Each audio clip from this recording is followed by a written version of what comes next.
Discover the Fit Dad Community podcast, where every episode strengthens your journey as a father.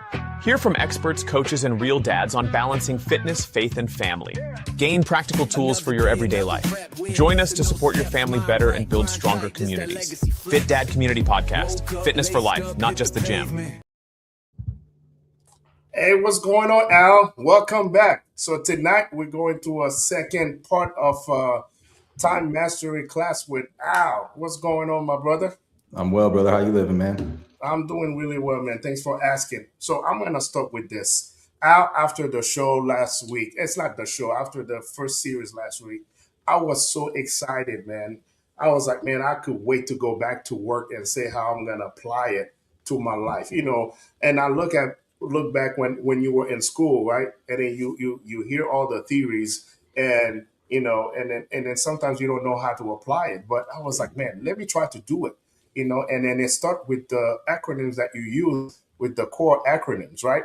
And I like the way you put it. You say, for especially people that play sports, they always say, what's the most important part of your body?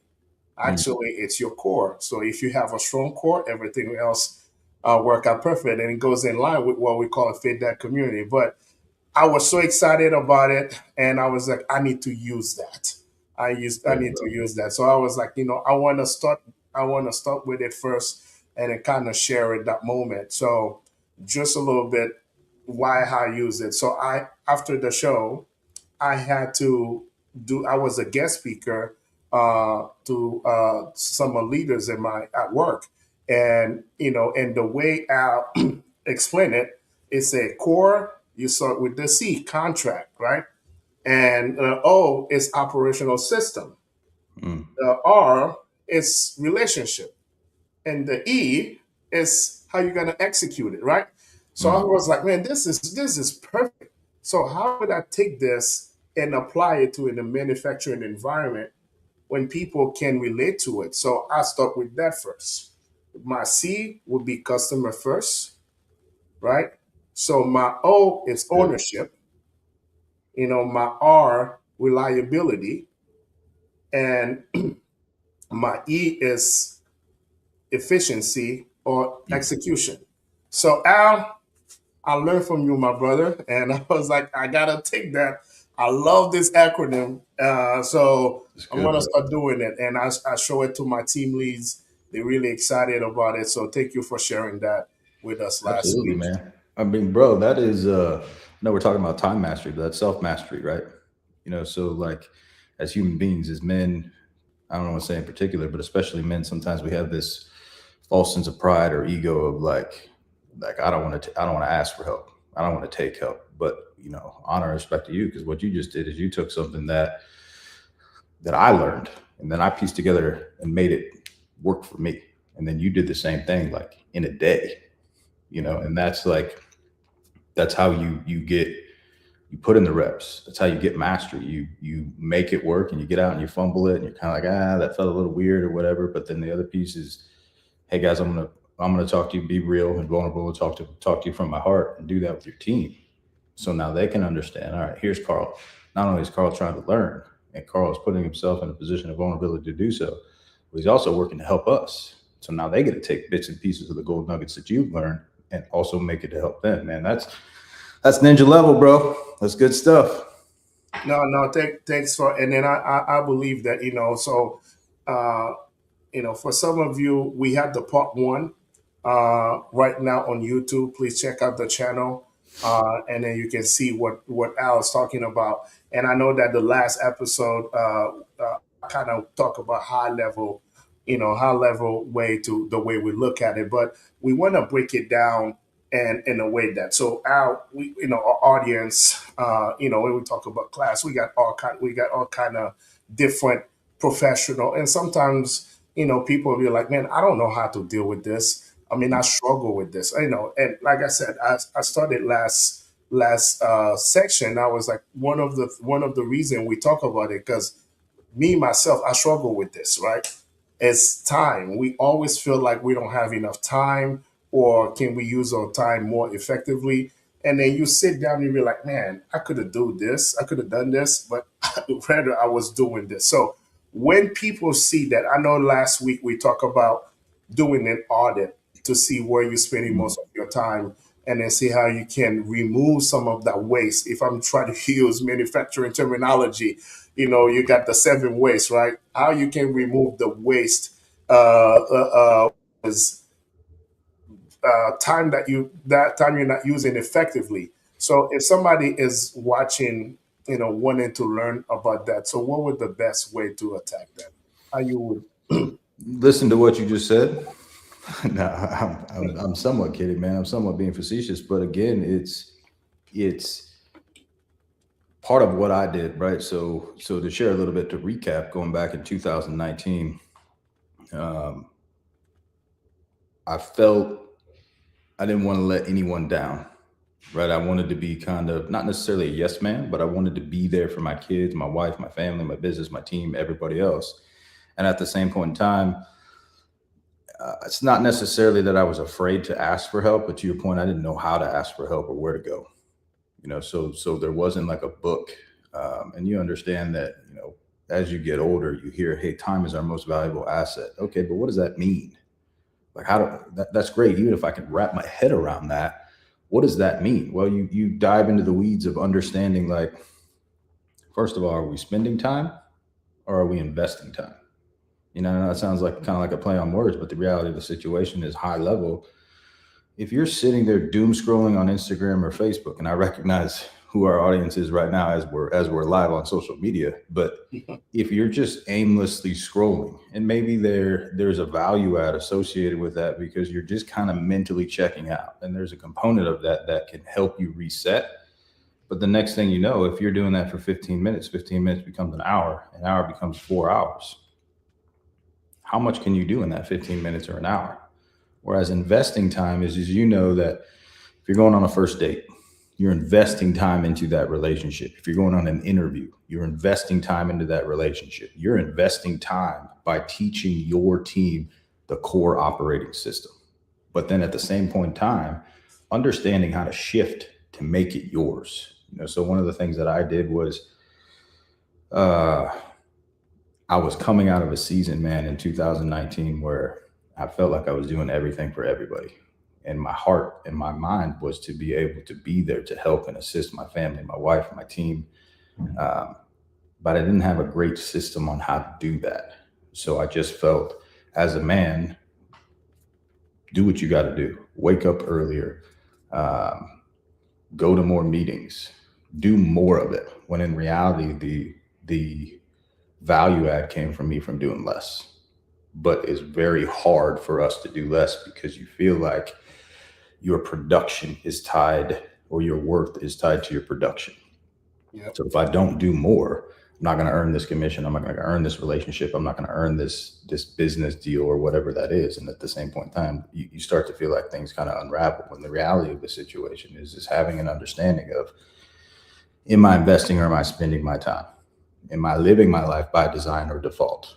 Have I defaulted into the amount of time where I'm just reactively ping-ponging back and forth, trying to be able to figure out what's the best case for us? So putting yourself in a situation where you really have to design that lifestyle, that takes a lot of kind of like where we go. I forget your nomenclature on what you use, the assessment, but I call that a vitals check, where essentially is, am I doing, being, having, am I living exactly how it is that I want to live? Or am I just showing up and going through the motions? So take a look at yourself physically, mentally, spiritually, emotionally. It's not really a competition. It's not Al versus Carl. It's not even Al versus Al or Carl versus Carl. It's putting ourselves in a position where we understand, am I really optimizing my time, effort, energy, and resources? Am I putting myself in a situation where this is the best that I can do every single day? And if it isn't, now I have to figure out how to fix that. We'll pause right there. Carl, did I lose you, brother? You didn't lose me. I don't know what happened here. Can you hear me? Yeah, I can hear you. I just can't see you. Yeah, for some reason my camera, it's the thing with technology, man. See, it's like the time thing, right? I can see you, but for some reason I'm not on camera, but it's okay. So we can talk. We can talk about It's all good, bro. I'll just sit here and look at myself and talk to myself. So no, but for some reason my camera is gone. Let me try to let me see. Try to come back again. Anyway, all right. I'm sorry. So keep talking. I'll hold the conversation without seeing my face. You're good. It's all good, brother. I mean, Yeah. so that comes down to, again, recapping what we talked about last week, is a vitals assessment. If you're going to be really real with yourself, look at yourself in the mirror, your heart of hearts, and say, am I genuinely living my life the way that I want to be living my life? You know, and if we're all going to be, even myself, man, if we're all going to be really real, no, there are areas of opportunity of growth. Now, trying to understand what it is that I need to do to, I'm not even going to say fix that as if it's a problem, but shift that. That comes down to understanding, well, what is that? What is it that I want to shift, and why? Why am I not happy? And for most men, I think it starts financially or physically, right? So those are two of the highest things that they can look at. If they look at themselves in the mirror and they're just like, man, I'm just not in a position where I once was 5, 10, 15, 20 years ago, physically. Or they look at themselves financially, to where, you know, you get into comparison syndromes and certain things. Well, this person's doing that, and I'm doing this, and I'm waking up and I'm living a life that I don't necessarily want to do. It for some folks, myself included, most of us, we can't just stop doing what we want to do, rip the Band-Aid off and say, hey, I'm going to change career paths. You can, but maybe there's some adverse reactions to that. So understanding, having a vitals assessment of where it is that you're truly at, high level, 1 to 10. You know, physically, I feel really good about myself. I feel like I'm probably an 8 or a 9 out of 10. I'm in the gym multiple times a week. I'm resting. I'm making sure that I'm eating clean. My caloric intake is dialed in. I pretty much know where I'm at spiritually. You know, I feel like I have a good relationship, not necessarily religion, relationship with God. And I'm asking for guidance and protection and putting myself in a position. But I could do better. I could do that more often. I could get more reps all the way through financially, emotionally. I think a lot of things, especially business owners, leaders, moms, dads, folks that just have to continuously show up. Most of us are always pouring into our children, into our teams, into the relationships that we have around us, but we're not really doing a lot of stuff to receive, to essentially pour into our cups. And at the end of the day, you realize, man, I'm just gassed. I have nothing left, because you've not done anything to fill your cup first. And I know it sounds really cliche, but the reality of the situation is how are you going to pour from a half empty or an empty cup? Yep. So understanding what are the things that we need to do to have that assessment. Now I have an assessment. All right, man, I'm probably C level, B level, D level. If we're going to be really real, like where is that at? Now, what is it do I need to do? Where does my vision?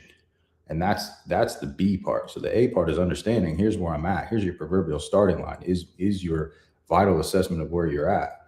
Okay, well, if I want to make those changes, the next question is how do I make those changes?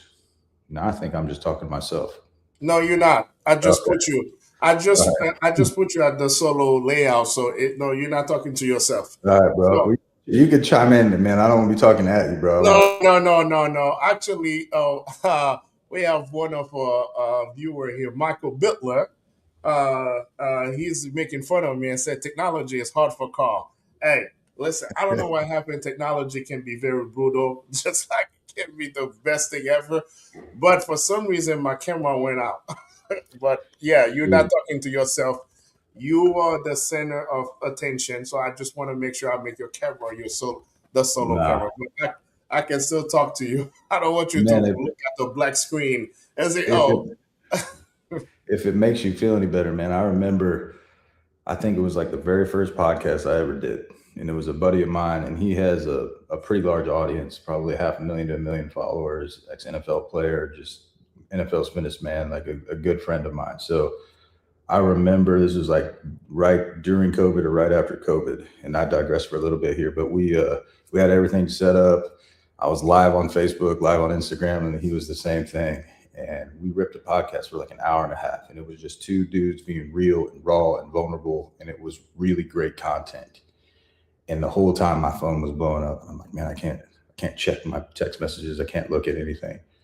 and everyone was like, "Hey, I can see you, but I can't hear a word you're saying." The entire podcast. So if it makes you feel any better, man, it's not just him, Bitler. It's the best of us, brother. But I'm still here. I'm still here. So, but I think the question is for me, Al, is I think the way you put it right.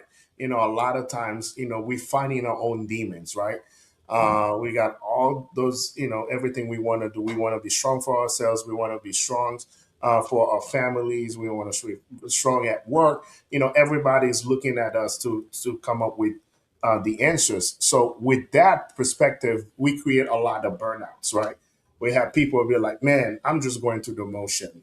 Or I wish, and that's when you realize that time is essential because you feel like, man, I don't have enough time because you using time for everything. You wish you could have more time with your kids. You Mm. wish you could have more times at work to work on project. You're falling behind or anything, you're falling behind the bills. That's a reality of a lot of men. So and then sometimes you don't have the answer. And I think one of the things that I really like about what you talk about it's how you establish that reset button.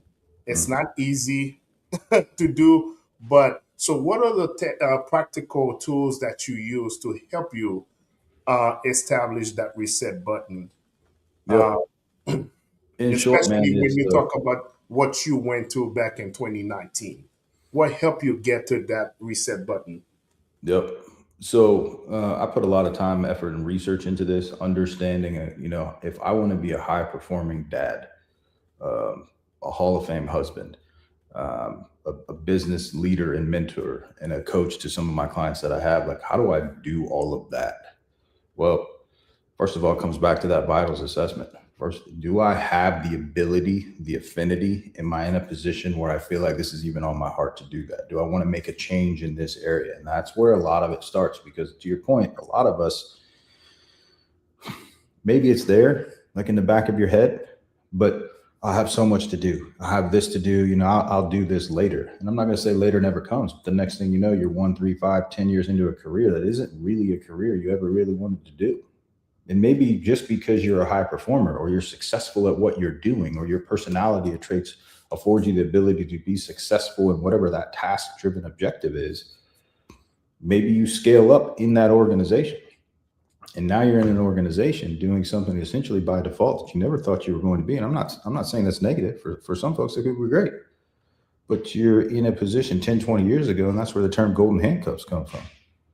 Guys are and gals are earning money or an income potential that they never really had vision to be able to understand and seek, but they don't necessarily really enjoy what it is that they're doing every single day.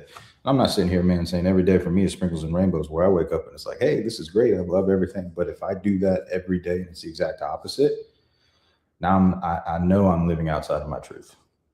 I'm not being true to who I am as my core. And core is, for my brain, I work very, very well on acronyms. It helps me to remember.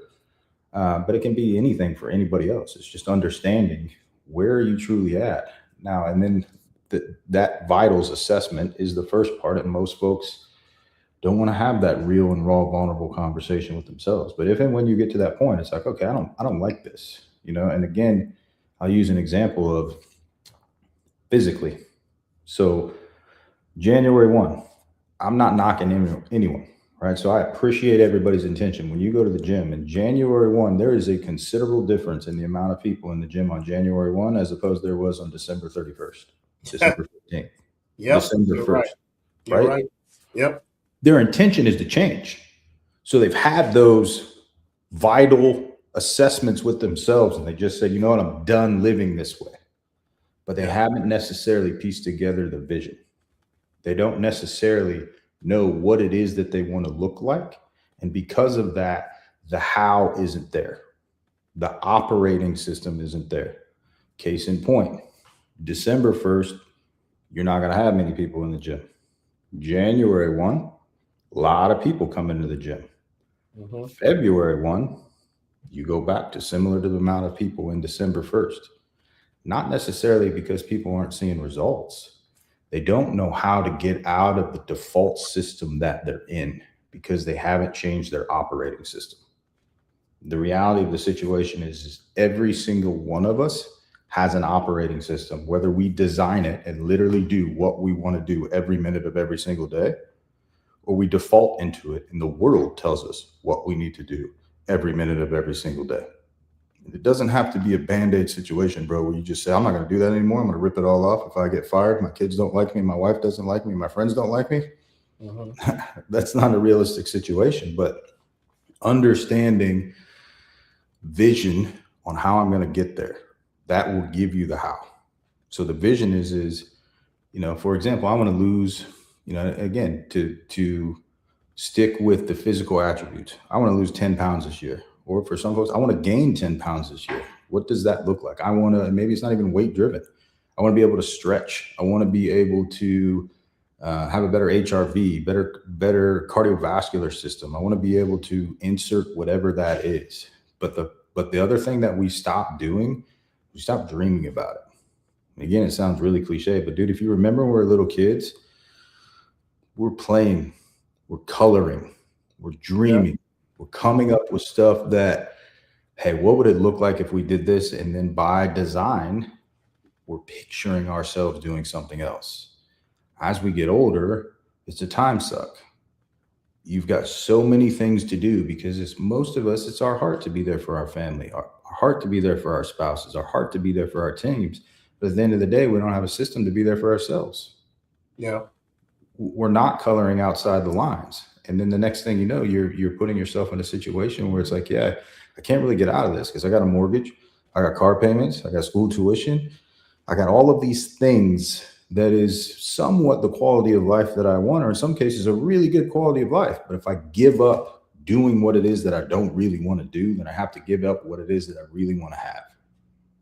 And I found myself in that situation in 2019, and I researched and podcast and coaching and counseling and mentorship. And I really recognized that, listen, a lot of these guys that are high performers, not necessarily athletes, but business athletes, folks that can do very, very well in their businesses, but they still have the time and the energy to be able to be home at the dinner table at 5 or 6 o'clock and put an investment of time into their family as they did at 9 o'clock in the boardroom. Yeah. That vision takes time to understand what it is, and what most folks do, they don't want to allocate that time. So again, as we shared last week, what my wife and I will do is late October, early November, we sit down and we plan our vision for all of next year. So we understand before we get into work and we get into soccer and basketball practice and dance for my daughter and vacation and all of these things, what do we want to do? Who do we want to be? What do we want to have? A lot of things start like with material. Well, I'd like to have a new house. I'd like to have a new job or career. I'd like to have a new opportunity to do something. But it doesn't necessarily have to stay that way. It doesn't have to just be that, I'm not going to say surface level, but materialistic. It could be, I want to have a new relationship. I want to have a new mindset or belief system of myself and who I am to be able to put myself into a situation that's different than where I'm at now. Now you know your starting line, where you're at. Doesn't mean if you don't feel great about yourself, you just have to give up. No, but you got to be real. Well, here's where I want to go. Okay, here's the delta in between, vitals, vision. Now, what's the vehicle that's going to get me there? That's our operating system. And you start to define your operating system by reverse engineering from vision to your vitals assessment, understanding that, again, using the January 1, you haven't changed your operating system. You're begrudgingly forcing yourself to go to the gym sometimes at 4 or 5 or 6 o'clock in the morning because that you don't have any other time, or you haven't allocated time to be able to be there. The other thing that we do is we try to bite off too big of chunks. So instead of trying to do something for 15 minutes, 20 minutes a day, I'm going to go to the gym for an hour. Yep. By 20 minutes in, you're like, okay, first of all, I'm gassed. Second of all, I don't really know what it is that I need to do. There's been times, man, if I'm going to be really real and vulnerable, I have been in the gym most of my time, and it's very easy for me to use that analogy, right? Growing up and playing sports, but there's times where you just come off, you just fall off. It's not on your heart to go to the gym, or you're in a season of grind where you have to do something. You don't allocate the time. I'm never going to say you don't have time. Everybody has the same 24 hours. It's just how are you designing your lifestyle to be able to allocate that time? And you come out of the gym for a week turns into two turns into a month, and you're like, okay, I'm going to do a vitals assessment again. I'm going to restart the clock. How do I get back into that?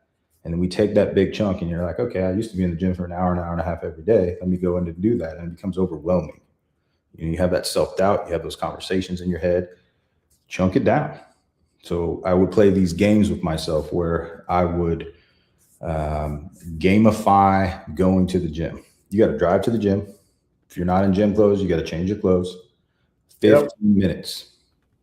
Dude, if you're doing it's taking you longer than 15 minutes to drive to the gym and change your clothes and get into a workout. But by 15 minutes, you still got energy. You still ready to look forward to it. But nope, that was my time. Now I'm changing my clothes and I'm going back to work, or I'm doing what it is that I need to do.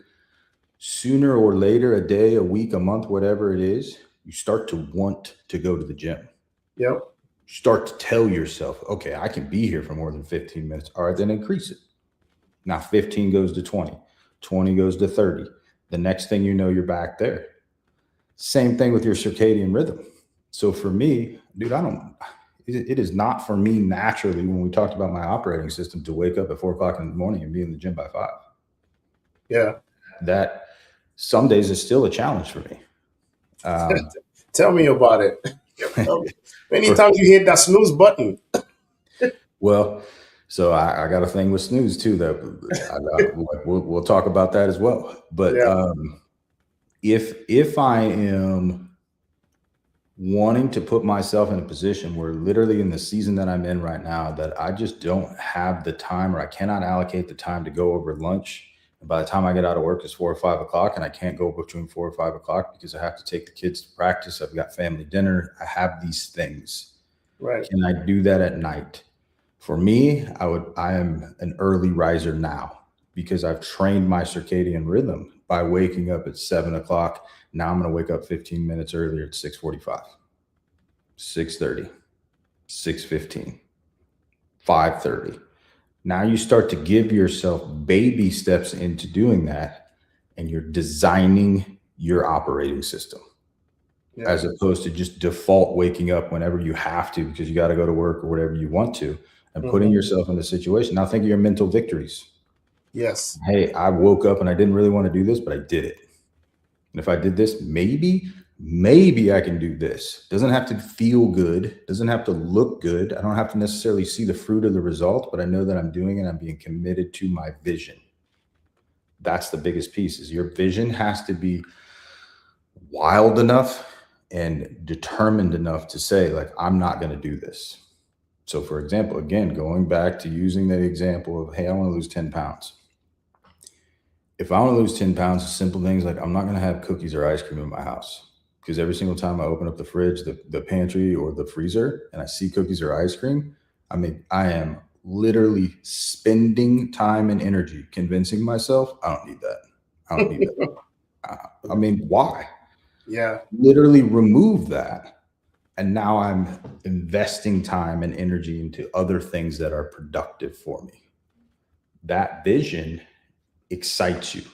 Imagine, like, at a time where you're waking, like you said at the beginning of this conversation, man, I was so excited to have this conversation with my team. I had it all planned out. I was ready to go into work and talk. Like, you were out of bed and ready to go, like, before the clock hit you. Like, right. You were waking the clock up, not vice versa. Yeah. Because you're excited about it. You designed that day in your head.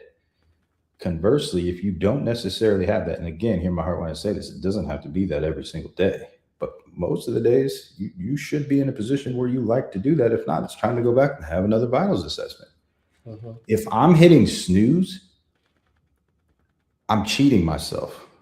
Why would I hit snooze on something that I'm excited to do?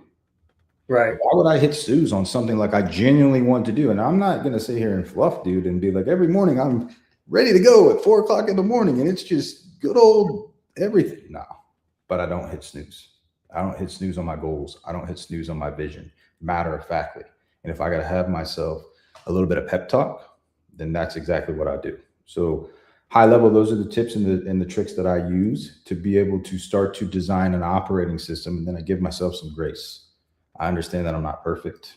I understand that it doesn't have to be perfect every day. Maybe there's days that I show up in conversations and I'm like, man, I wasn't really my really true authentic self. I didn't really have the best conversation with that person as I should have showed up with. Or, I went to the gym today and I just kind of went through the motions. Yeah, but you were there. Yeah, but you had the self and situational awareness to be able to say, I didn't show up in that situation with that person. I'm going to go back tomorrow or next week or the next time I have that conversation with that person, and I'm going to own it. That was your O at the beginning of this call, ownership. No, you're right. And I'm gonna kind of quote a comedian. He was just talking about, he had a hard time with guys not doing anything with their lives. And then the way he looked at it, he said, man, you got the same amount of time at Michael Jackson. Michael Jackson, and you got 24 hours, and then he's Michael Jackson, and you get to do nothing in your life. I'm trying to be, I thought that was funny. But one of the things that I feel like, a lot of times, it's the boundary script. And I know that in the first part, you talk about it a lot. You talk about, hey, you know what? I have 2 weeks in the year that I'll go on vacation with my family. And everybody say, how you afford taking 2 weeks off because you got all this business? They say, no, because I put a system in place. But that part too, but you also understand the importance of spending that time with your family, right?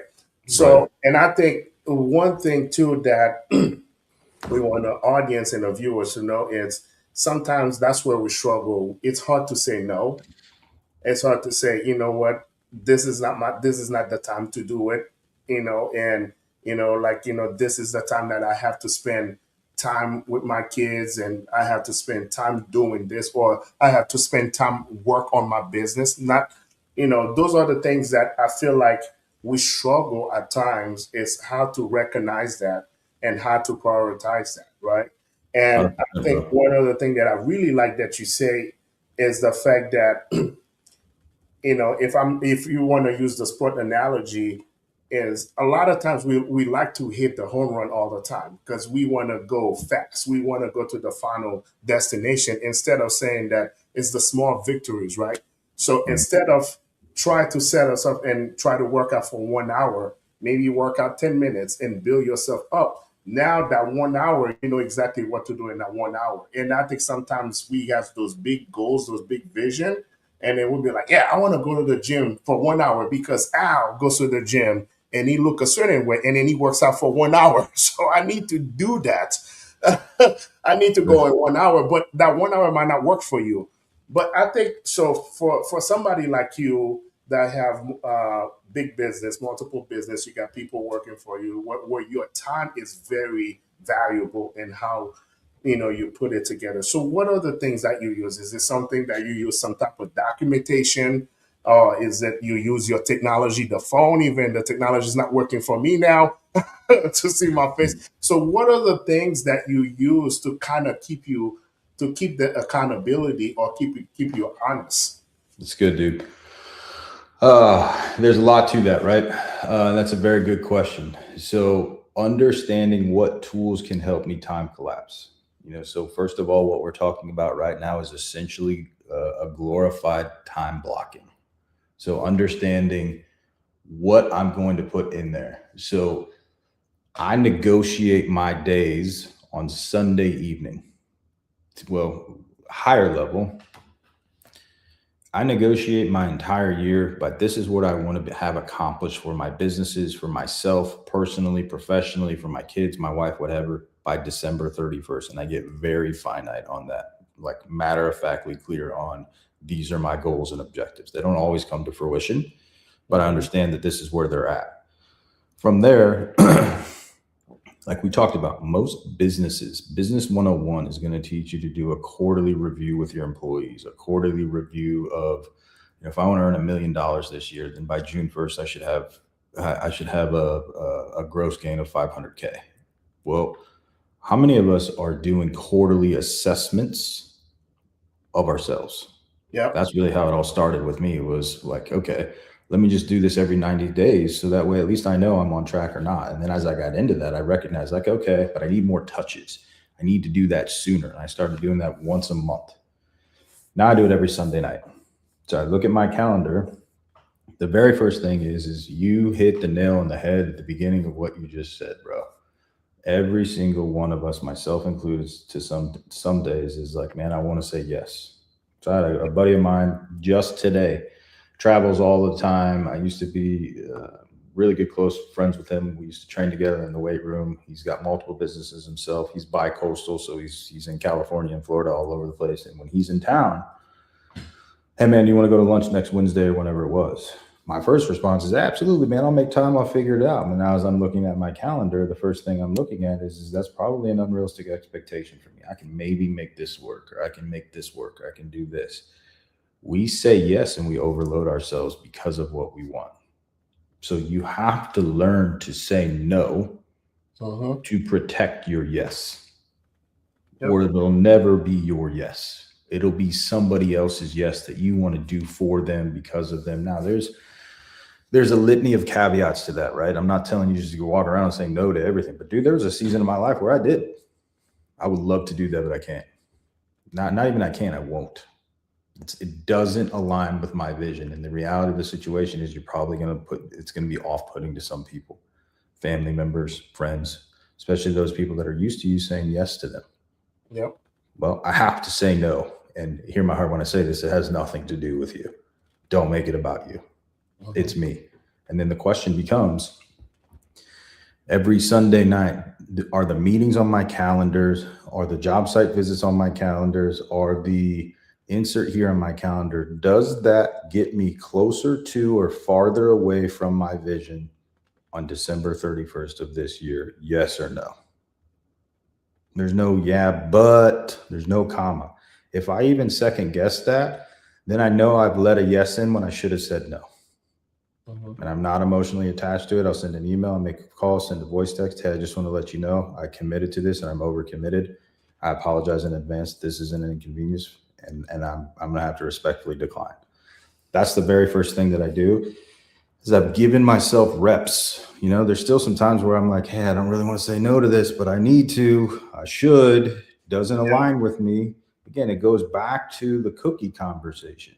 I don't have conversations with myself of whether I should eat this cookie or not. Does this cookie get me closer to or farther away from my vision? Yes or no? If it's no, bro, why are we talking about it? Does this conversation, does this meeting, does this visit, does this insert here on my calendar get me closer to or farther away from my vision? And that's why, you know, one of the things that I really want to hone in on this conversation tonight is vision, because you hear it all over the place on social media, but it becomes kind of like a fickle picture on a wall. You know, it's like somebody's core values that you walk into a business and you see 4 or 5 words that somebody's president or team leader came up with. And the reality of the situation is they sound real cute and cool, but it doesn't mean anything to anybody else. Yeah. You got to have a meaning in your vision that once you start to have these conversations with yourself, it's like, you know what, if I'm going to be really real, I don't want to do that. It doesn't align with me. You've got to be the physician in the room. And what do I mean by that? So if you're outside of an emergency, if you have a cold, if you have an ear infection, if you have something that you don't really have to go to the doctor today, but you'd like to be there soon, outside of like a ReadyMed or a 24-hour clinic, you can't call your family physician and say, hey, I'm going to come in at 2:00 on Tuesday. They're going to tell you no. Right. To protect their yes for their systematic approach for all of their other clients. Hey, I can get you in the following Wednesday at 3 p.m. Does that work for you? So you have to think about it like that way. And then once you start to do that, your mindset shifts and changes a little bit between spending time and investing time. Hear my heart when I say this. I'm certainly not coming at you, but as you were talking about, hey man, I want to spend time with my kids. I want to spend time with my family. I want to spend time with Mateo at soccer. You're not spending any of that. It's not a spend. Yeah. That's an investment. Now, once you understand the delta or the primary difference between investment and spending time, yeah, it all changes. Now you start to understand, okay, if I have 24 hours in the day, I'm going to invest, for me, I need a minimum of 6 deep REM sleep hours. Okay, so now I'm down to 18. There's probably going to be some social media time in there. There's probably going to be eating, driving, so now I break all of that down. Of the 18 hours, now I'm probably down to 12 productive hours. What am I really going to do? And that's when I get into my operating system. So the tips and tricks and the tools are understanding me and ennui. Every single day, I give myself 4 hours of me time. The world, as an entrepreneur, as a dad, as a husband, as a leader, is going to tell you you're taking too much time for yourself. You're being selfish. Says who? Says your vision. But I don't expect you to understand my vision because it's not your vision, it's mine. So that 4 a.m. to 8 a.m., and I have guys that they do it at night. I personally like to do it in the morning because I like to start my day making it about me. I don't apologize about that. I'm not doing that at the cost of my family, the cost of the relationship with my wife, or the cost of the relationship with my businesses. I'm not just taking a day off and say, you know what? From 12 to 2 every day, nobody called me. I'm going to do whatever I want. And maybe for some of us listening to this, like that's your time. That's your me time. Mm-hmm. But if you don't calendar a me time for you, when are you ever going to get it? So now we go back to that as you look at most moms, right? Most moms can do things that, and this is stereotypical, right? But most moms can do things that most dads can't. I mean, like that's where the phrase super moms come from. And there's caveats. I'm not saying anything wrong. Like, men and women are equal, none of that stuff. But it is certainly in my family, my wife would run laps around me. And she is always going all the time. That's what I mean about that. But some of the things that she does with systems and routine, like, dude, that's like a jail sentence for her. If she's got to be structured and organized like this, and I'm sure there's some people listening to that, like, I don't want to do that. Okay, find and make the time for you to do that. And maybe it's not the same time every single day. That's my point in sharing that. Like, be in a position where you can allocate an investment of that time. Like today, I talked to her and she was like, hey, I just walked for 45 minutes up and down our cul-de-sac and around our driveway while I was having that conversation with her. Okay, great. That wasn't at the cost of our relationship. It wasn't at the cost of the time with the kids. It wasn't when she had to pick them up and make dinner and do all the things that she wants to do and needs to get done. But she's finding the time to be able to do that. Same thing with us. Find the time to be able to do that. If she doesn't, she pours into, this is my whole point in that. She pours into everyone around her, not only just my family, dude, everybody around her. If she doesn't pour into herself, how in the heck is she pouring into somebody else? Like, who's recharging her battery? Yeah. That's why we've got to have me times, especially like for us dudes that are like, hey, I'm the hardest worker in the room. And believe me, like, I used to be that guy, like, for years. I'm like, no one's going to outwork me. I'm the grinder. And I'm not even speaking in a negative connotation about that, because there are currently seasons that you're in that you have to do that. But it's like going to the gym and doing legs every single day or arms every single day. Yeah, your legs are going to grow to a point. Your arms are going to grow to a point, but eventually you're going to plateau. Right. Eventually you're not going to be able to give yourself the amount of rest, caloric reset that you need to be able to have to continue to grow. Imagine doing something, Carl, that you want to do. I mean, dude, let me ask you. If you had, bro, I'm talking not 20 hours a week. 20, that's half of an average work week to do whatever Carl wanted to do. Like, what could you have accomplished, have by December 31st of this year? You asked me that question? Literally. Yeah. I actually, when you take in from that perspective, there's a lot of things I could have done. If I'm looking at it from that perspective, yeah. Yeah. So I'm not even saying 4 hours. Let's chunk it down. Yeah. Right? Let's go back to the gym analogy. You're trying to tell me you can't give yourself an hour a day? And I'm not saying you in general. I'm saying most people, hey, I don't have the time. Okay, you can't give yourself 15 minutes a day? You're not investing 15 minutes a day into yourself because you're being pulled in several directions. You're allowing people to pull you in several directions because you're not saying no. You're not protecting your yes, but it's your heart. You want to be able to help people and it makes you feel good to be able to do that. Okay, cool, I'll bite. Well, how much more could you help someone? Or how better could you be at helping someone if you gave yourself 15 minutes to refill, whether that's sitting silently in your truck and just decompressing? For me, I literally do that. Yeah. Before I go into a next meeting, I have to be able to be present for this. I have to put myself in a situation where I can show up and be omnipresent, where I'm literally available and I'm not thinking about the meeting that I just had or the conversations or the things that I need to do or the meeting that's directly following that. I'll never get anything done. So I invest a ridiculous amount of time every single day. And then I break that into in and on. So I subject my business between I'm working in my business and on my business. The delta there for me is this a revenue producing activity, or am I planting seeds of a relationship? I'm wanting something to grow, but I'm not necessarily going to make money today. That's the bulk of my day, 8 hours. But at 4 o'clock, I start to shut down. I start to wind down and I give myself another 4 hours. That's my we. People will say, well, hey, I didn't make it to the dinner table. I haven't had family dinner in forever. Okay. Well, I wasn't able to see my kids because I didn't come home till 9 o'clock at night. If that's your job, if that is your hourly time frame, I'm not talking about that.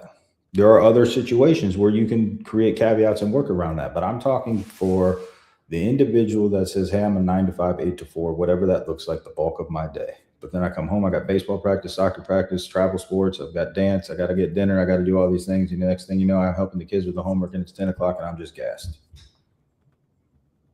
You said yes to so many things because it was your heart to give your kids those experiences. Mine too, dude. My daughter's at the dance every single night. My son has soccer, you know. Yeah. Or basketball, and my wife is doing everything she can do to be able to provide and support for them. But it's a non-negotiable for us not to have family time every single night. Because if we don't, what are we doing this for? Right. What's your legacy, right? You said it. Yeah. No, I agree with you. And I think one of the thing that and I think that's one thing that I think what we want to discuss, especially in the second series, is the priority to put yourself first at times, right? And even Outlook, even Outlook realize that, hey, you need times in your day that you have to be focused, right?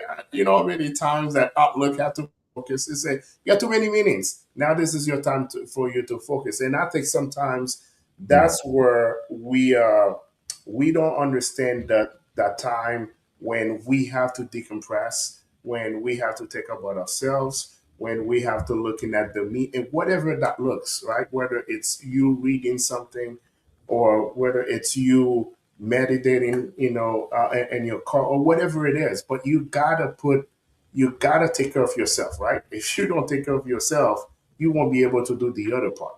And I think that I'm glad that this series we talk a lot about, you know, how we prioritize ourselves and how you put, you're talking about, your wife talking to you, but she's taking care of herself, even though she's talking to you. But it was important for her to go on a walk for herself. And I think that's great. And I think that's great. And I think that kind of segue for our next series when we're going to talk more about relationship. I think you kind of alluded to that about the different relationship. And that's what's going to give you the time that you have in the type of relationship that you have in your life. So I know now we can talk for 2 hours. And I know in the topic of time, we have to be time conscious as well too. That we wanted to have a 3 series and 45 minutes each, and the second series we want to focus on the me aspect of it and how you put yourself first. So, and next week, we will focus more on the relationship part of it and how we can make everything work together so we can get our time back. That's Five it, brother. hours a day. Let's get our time back. So, That's it, man. Al, thank you for your time. And for our viewers, Mike Bittler, thank you for saying that the technology is hard for Carl. And then also we have multiple people that join us on Instagram Live. Thank you for doing that. We'll be back again next week for the third part of the series, and also this show will be on YouTube as well too. We have a YouTube channel and under Fit Dad Community. Please go back, and if you missed it or if you missed the beginning, go back. We'll be having a show on YouTube so you can. And also, if you have some question, you want to drop off some questions and something that you would like for us to kind of address in the next series, please do so. We're on Instagram as well too, and Facebook. If you have some question for us, please drop some questions, and Al will be more happy. Make sure that all the hard questions go to Al, okay? He will be Hey, more happy to answer those questions. before we land the plane, brother, man, I just want to give you a little bit of honor because you're investing a lot of time, effort, energy, and resources. And I know that you're doing it that out of your heart. I know that as men, as people, as human beings, we all struggle with stuff. Um, but very few of us take the lead like you're taking the lead now to be able to say, hey, I want to be able to bring together a tribe. That's the relationship piece that we'll talk about, because we could sit here and we can talk about mindset and belief systems, and I don't want to marginalize that. But the reality of the situation is when, not if, that we're going to come up against something hard or challenging or something happens. And to be able to have a tribe to where guys are vulnerable enough to say, hey, you know what, man, I probably wouldn't say this in front of a crowd of 1,000 people, but I struggled with that too. I dealt with that too. And the more you give people permission, which is what I'm saying you're doing now, and I respect that, the more it gives other guys to kind of take their mask off and be a little bit more vulnerable and say, hey, man, I didn't want to say anything about it, but yeah, I'm feeling that too. How can I do that? And I think as men, as human beings, as a society, that is a separator that helps everybody get there. And I don't see that a lot in the community, man. So I appreciate and respect that from you, dude. Appreciate you, Ben. Thank you. And like I said, you make time for us to kind of give us some great advice, some great insight. And also, before we go, if anybody on watching us want to get a hold of you, Al, and they want to ask you a question before the next series, how they can get a hold of you? Yeah, that's a good question. Al Hammett on Facebook and LinkedIn. I also have a personal Instagram account, which is literally my name, Al. But for the most time, if I'm investing time in social media, it's on my Hammett Homes, which is my company name for our construction business. I handle all of my socials, so I do get a lot of DMs with guys on a podcast that I'll be in, or I'm not afraid to speak from my heart, man. I don't like surface level conversations. So when we get into these conversations, I'm not afraid to get real and raw. And I have been on multiple podcasts or stages where guys have sent me a DM afterwards, and it's just a novel where they're opening up. So I want you to know that if someone sends me a message, it's not my team, excuse me, on that. It's coming directly to me. So I'm happy to field any questions or conversations or get further into the weeds or clarify anything that we've talked about today, last week, or what we're going to tee off for next week. All right. Sounds good, Ben. I'm going to try to make you a promise. Hopefully next week you can actually see me. And then you don't feel like you're talking to a green wall. I'm not going to say it's extremely awkward just to sit here and look at yourself as if you're talking to you just by yourself, but it is absolutely extremely awkward. So, it is what it is, man. Champions make adjustments, not excuses. So we'll make the adjustments. Move on, dude. Yeah, well said, man. All right, Al. Thank you so much.